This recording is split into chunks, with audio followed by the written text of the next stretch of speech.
I also learned how much the ability to solve this kind of crime depends on rapid police response and the complete cooperation of those closest to the victim, especially whoever was the last to see the missing person.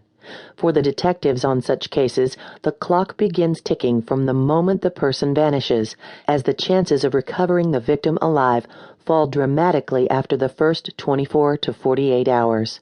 I could see firsthand how, as more and more time passed, feelings of helplessness, self-blame, and intractable grief take an immeasurable toll on the family of the missing, just as frustration and irresolution eat away at the detectives searching in vain for their loved ones. When the trail grows cold, when the hundreds or thousands of tips, leads, sightings, interviews, and alibi checks all come up dry, the case remains officially open, but in a sense a curtain is drawn around an ongoing tragedy. In this type of crime, where a beloved family member has disappeared and no hint of evidence remains, someone has been able to commit what is, in effect, personal terrorism against everyone who knew and loved the missing person, and has literally gotten away with murder. By leaving no trace and no trail, no usable evidence or clues, the murderer faces fewer personal consequences than the average citizen might face from a minor traffic violation. There is no arrest, no hearing, no trial, no justice, and no answers.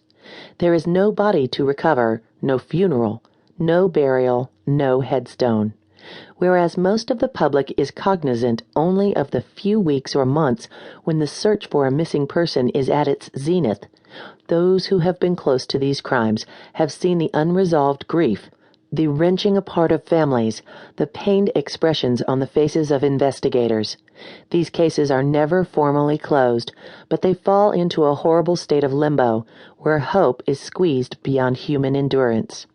When I first heard about the disappearance of Lacey Peterson and the allegations that someone had abducted a pregnant woman as she walked her large and protective dog in a heavily utilized city park, my instincts as a reporter told me that something was off. Within a week of her disappearance, I began reporting on the story, making the first of many trips to her hometown of Modesto, walking where she was said to have walked that day, visiting the places and people that were pivotal to understanding this crime. I would go on to follow the case through to its resolution, attending every day of the nearly year-long trial of her husband Scott for the double murder of his wife and unborn son.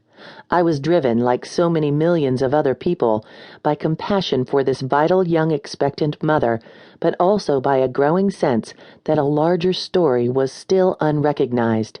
As is now well known, the kidnapping scenario advanced by Scott Peterson was simply an elaborate ruse, a complete fabrication in a profoundly Machiavellian plot. The ugly truth that emerged at trial was that Lacey had been murdered by her own husband, a seemingly normal, well-functioning man, a young man with a college education and an apparently good upbringing, who held a job and managed the responsibilities of adult life, and who had no criminal background whatsoever.